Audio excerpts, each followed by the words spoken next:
Uncivil. War. It's winter in America. Colder than a Sister Soldier novel. Colder than the Ice Bucket Challenge. Colder than the Cold War and the Civil War combined. How cold is it? The newsroom is full of random weather reports from the heart of this nation. From trivial charitable contributions to Kardashian pirate booty in full back sway to girl gone somewhere in Alabama. 11 years old and already she knows how to unzip his pants and smile pretty for $1. Yes, her online profile reads, young, hot, and juicy. Just like the shirt from Walmart says. It's so cold that we no longer have conversations, we have diatribes. In rants with Bye Felicia. Emotions are emojis, friends are followers, thoughts are hashtags, and it's easy for us to spread hate at each other behind a screen because humanity is just an avatar. The world rages in black and white, where the movement about who matters and who doesn't is lit tonight. Where privilege and who has it and who doesn't is here tonight. America is tearing under the weight of a long-standing war, bitter and singed in the Declaration of Independence. A civil war that cannot be mended with a Betsy Ross stitch. It's brother against brother, nation against nation. Are you an ally or a bedwench? Are you an American or a terrorist? Whose side are you on? The heirs of our founding feuders clamor over the will, deed to trust, a house divided on the cemetery of the human soul that nobody seems to realize is foreclosed. The argument is as old as one Satan had with God over Job. The war is no longer just televised, it's capitalized, hashtag, tweeted, Snapchatted, Instagram, Facebooked, and YouTube. The celebrity of our infirmity posted for all to see. Killers now leave their manifestos online with awkward Snapchats of their lives that apparently paled in comparison to the selective selfies of their classmates retiring by poolside in their glass houses. The glamour of our sickness. It's slick and crafted.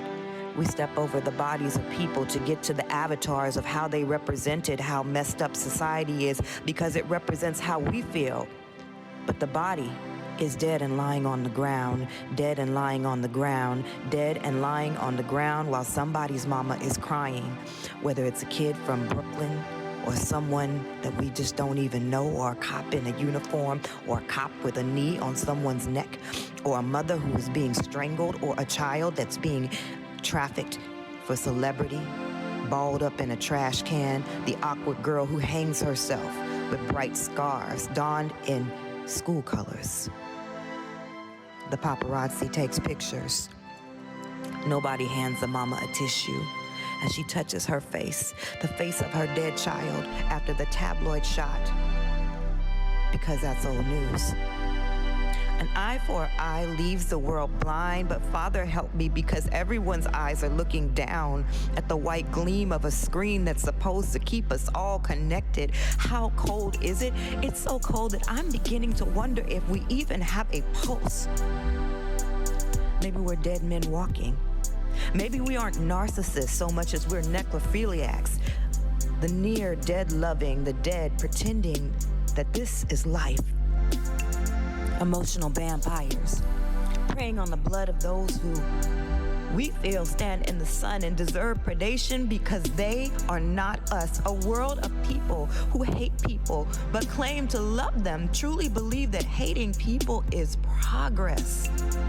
How cold does it have to be? Below nuclear winter, freezing cold? Blood spilled, crack on the sidewalk, freezing cold?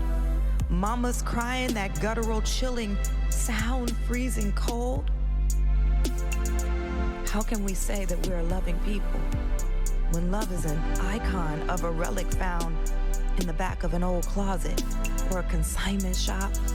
In a day when people knew you were angry because there was no Botox, when your word meant something, when you sat before a man before you judged him, and Forgive me was a symbol of strength, not weakness, where movements were about moving and love was more than a hashtag. It's winter in America. White knuckle chilling winter. Splendid in the sun, blinding, cold winter. And yet I still long for the human touch.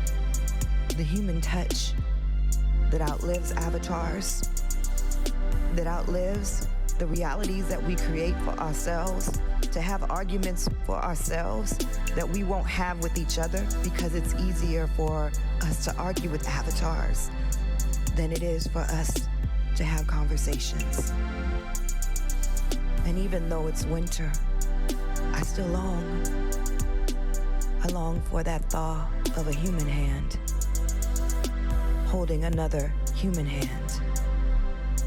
Real, gritty, but beautiful and warm with a pulse.